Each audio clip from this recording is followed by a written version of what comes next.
Welcome back. We're answering questions from you today. And Dr. Shabir, the question we have here is, why does Allah speak in the third person in the Quran? Why doesn't he just say, I am Allah and the Quran is my word? That would be pretty straightforward, right, Dr. Shabir? Yeah. If God said that. Yeah.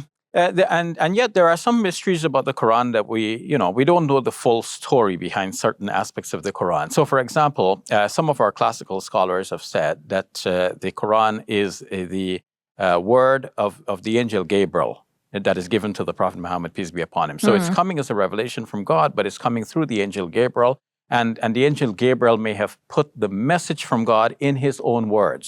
So that could be a reason why it's in the third person, and God knows best about this. But we can see what are some of the benefits of that. Like, why is it, like, when we look at it now, does it give us any benefit or does it only make us confused?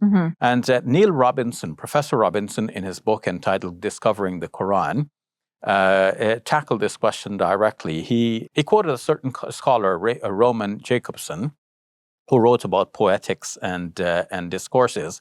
And Jacobson, speaking more generally, not about the Quran in particular, says that there are three levels of discourse. One is expressive. That's when a person is talking in the first person, expressing his or her own thoughts.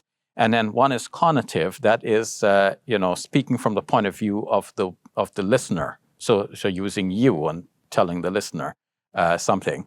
And then the third level is cognitive, in which case we're talking about the statement of some universal fact or that doesn't depend on speaker and listener.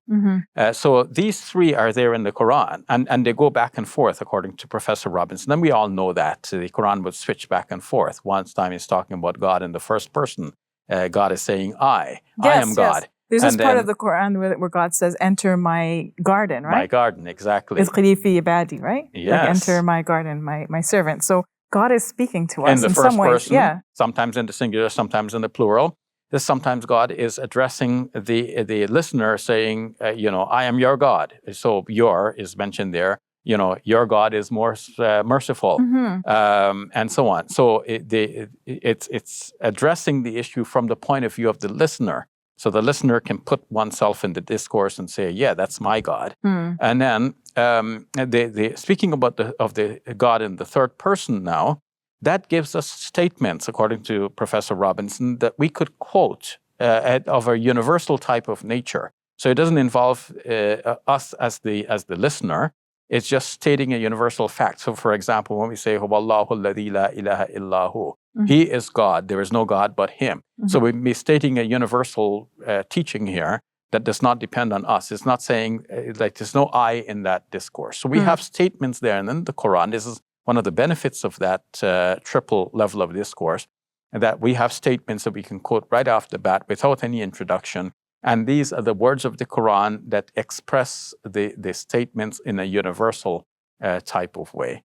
So each one has its benefits. One, when God addresses us, it draws us into the discourse. When God speaks in the first person, we can see the world from God's perspective. And when we have the universal statements in which God is expressed in the third person, or spoken of in the third person, that also has its benefits that we can quote that without any introduction. All right, beautifully put. Thank you for that, Dr. You're welcome. Videos like this one cost a lot of time and money to create, but we do it for the pleasure of God. And we want to give you the opportunity to share in the reward from God. You can visit our website, QuranSpeaks.com, and make a contribution. We also accept e-transfers to igive@QuranSpeaks.com. And we're now on Patreon, so you can support us with a monthly subscription. Remember, our work is zakat eligible, and your contribution is tax deductible. May God bless you and protect you, and may you be enveloped in His love and mercy this Ramadan and always.